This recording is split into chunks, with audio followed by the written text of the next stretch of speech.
Here the Energy Forum is putting the facts out there. We need offshore drilling. We need the pipeline from Alaska. Cap and trade is a bad idea. You keep all of this investment that we're paying for foreign oil home. We don't understand that in our state, Nevada, 1.6 million jobs are involved in energy. The natural resources of the United States belong to the citizens of the United States. And we're all thinking that our one little vote doesn't count, but it does.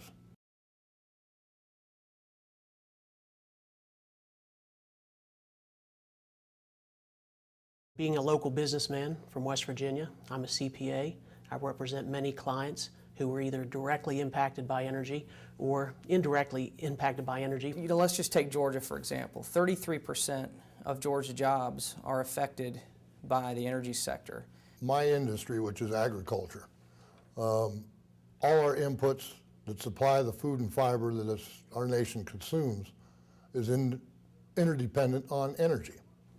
The external forces that drove up the cost of gasoline forced a lot of city and county budgets to lay off cops, to artificially tell cops you have a limited number of miles you can drive, now go park on the side of the road. Like when you say, when it gets down to the person who lives in Kernersville, North Carolina, the little town I'm from, they don't care if Republicans support it or don't support it or Democrats support it.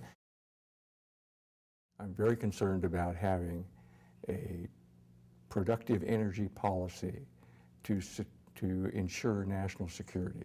I mean, why are other countries allowed to drill off our shores and we can't? Why?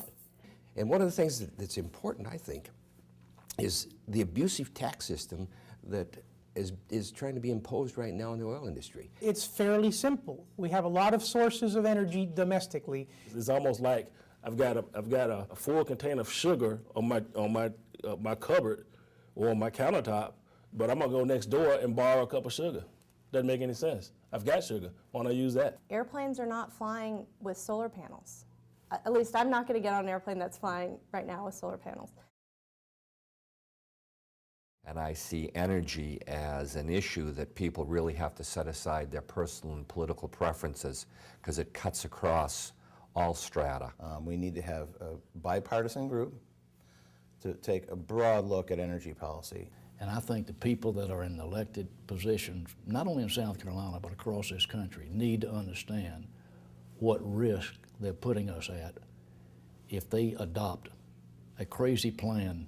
I don't think members of Congress, I don't think this administration fully understands or cares, I'll go with fully understands today, the unintended consequences of their actions by not allowing us to use our own natural resources.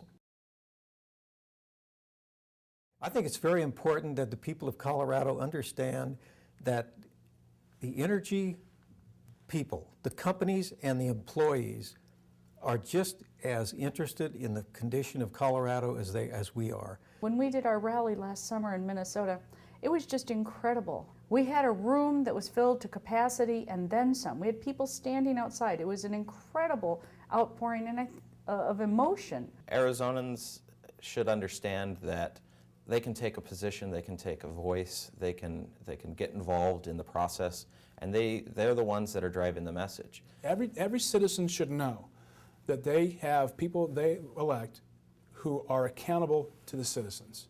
That's their job. The old saying, the old axiom goes, the squeaky wheel gets the grease. Well, start squeaking, because grease, I think, is made from a petroleum product.